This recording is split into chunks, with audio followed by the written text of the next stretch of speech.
Running a Fever, episode 430, Hot Flashes, Cold Truth, Part 5, Relationships, Navigating Change Together.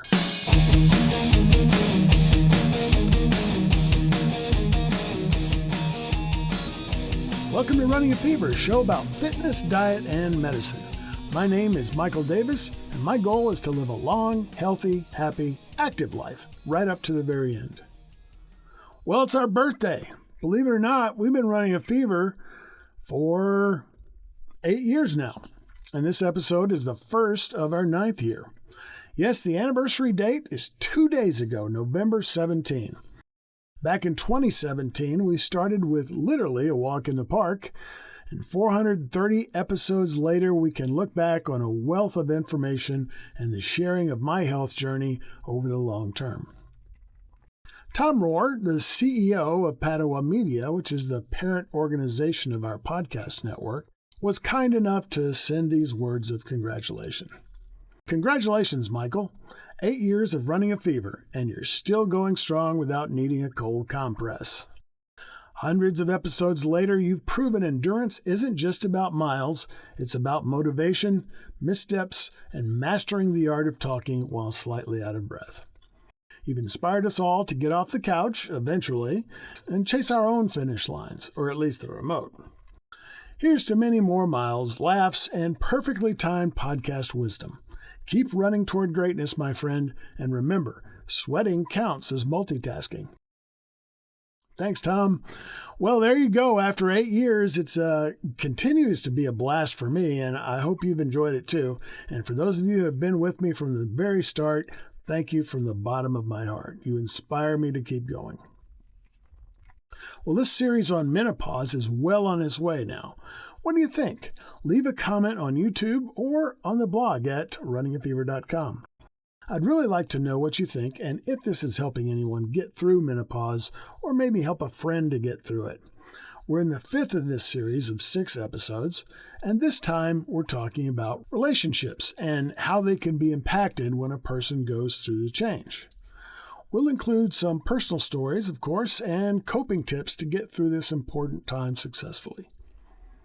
First, let's relate a couple of stories with perspectives from both men and women. I feel so alone in this journey.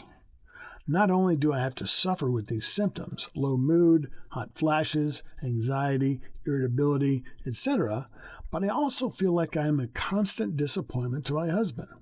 He's not a great communicator, and I feel like I walk on eggshells. And I feel like he walks on eggshells with me too. He's a wonderful, patient man, but he doesn't offer me much support. I know it has to be difficult for him too. But it's difficult for me to find the strength to try to manage his emotions when I feel like I'm barely keeping my head above water. I don't even want to talk about it with him. I've never been an avoidant type of personality, but I am now. Nothing truly is bringing me joy right now. I hate it.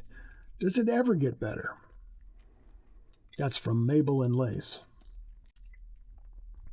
Lately, it's like my wife has 2 people inside her. One normally sweet and loving wife, and the other is a demon toddler. That's from Life Grade 1900. I thought, I can't live with this woman anymore. It was months of just walking on eggshells and just waiting for things to get better until the HRT kicked in. That's from an anonymous husband. How has menopause changed the way you relate to others or to yourself? For any couple facing this transformation time, it's essential to gain true understanding, not just knowledge, of the impact and potential strain it can have on your most important connection. But this is also a time of opportunity to recommit and prove you really are in this for the long haul, in sickness and in health. Let's talk about the emotional and mental shifts. Hormonal changes can profoundly affect everything from libido to mood to how we feel in our own skin. Estrogen, testosterone, and oxytocin, the hormones that fuel connection, all fluctuate, and that can leave us feeling disconnected, irritable, or just off. You might feel less desire or more. You might feel emotionally distant or suddenly overwhelmed. And guess what? That's normal. Mood swings and emotional sensitivity that come with menopause can impact relationships, as increased irritability, anxiety, or sadness can lead to misunderstandings or emotional distance. Spouses may feel confused or helpless if they don't understand what's happening. One tip I found is that open communication and emotional check-ins help partners stay connected and supportive. The associated brain fog and memory lapses can cause frustration or self-doubt and may be misinterpreted by others as disinterest or disengagement. Try to normalize these changes and use humor and shared tools like calendars or reminders to stay on the same page.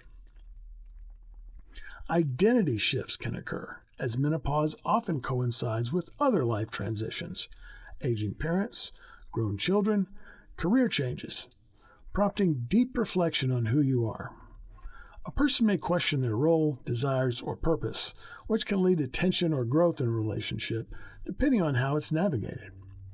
Encourage space for self-discovery and mutual evolution within the relationship.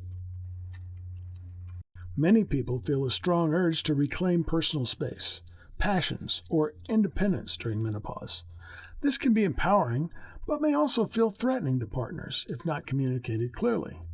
Frame autonomy as a way to strengthen a relationship, not escape it. Communication in relationships. Let's talk about talking, because when intimacy shifts, communication becomes everything. Here's a sample framework. First, name it. Say what you're feeling, even if it's messy. Second, normalize it. Remind your spouse that this is a shared journey. Third, navigate it. Work together to find new rhythms of connection. Create a safe space for communication by allowing each other to express any feeling, no matter how hard it is. It's not always easy, but it's worth it, because intimacy is about being seen, heard, and held. Acknowledging the challenges of menopause is the first step towards strengthening marital bonds. The physical and emotional shifts during this period can strain relationships. However, facing these challenges together with understanding and patience can fortify the relationship, emerging from the menopausal phase with a stronger and more resilient marital bond. It's important to effective communication and mutual understanding to express your needs. It helps to not go into extremes, using words like never and always. Try using a softer language. For example, I don't feel heard right now. Expressing how you feel, rather than stating how the other makes you feel, makes the conversation more constructive and less confrontational. As in any effort at communication between two people, active listening is a powerful tool. With active listening, empathy is key. You're hearing, not just waiting for an opportunity to respond. Solo journeys and self-intimacy. Not everyone is navigating menopause in a relationship. Some are single, divorced, or rediscovering themselves. And that's powerful. This is a time to reconnect with your own body, your own dreams, your own joy. Self-intimacy means listening to your needs, honoring your boundaries, and embracing your evolving identity. Just being honest, this episode is a little too gooey for me, but that's the reality. Getting along during a tough time that's nobody's fault is a messy business. But if you're committed to each other, it's worth it. Check out a page that I'll link in the blog at runningafever.com/430. It's an article on mythrivepsychology.com. It's run by a counseling company, and I'm not endorsing them. Not saying they're good or bad, but this article is informative and could be helpful to couples navigating the time of menopause. That's it, short and sweet this week. I hope you found some insight and helpful information in this episode. Next time, we're getting into the future in an episode called Reclaiming Power. Menopause is a New Beginning. I appreciate your likes and subscriptions and comments, so keep them coming.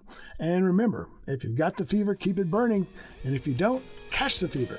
And I will see you next time on Running a Fever.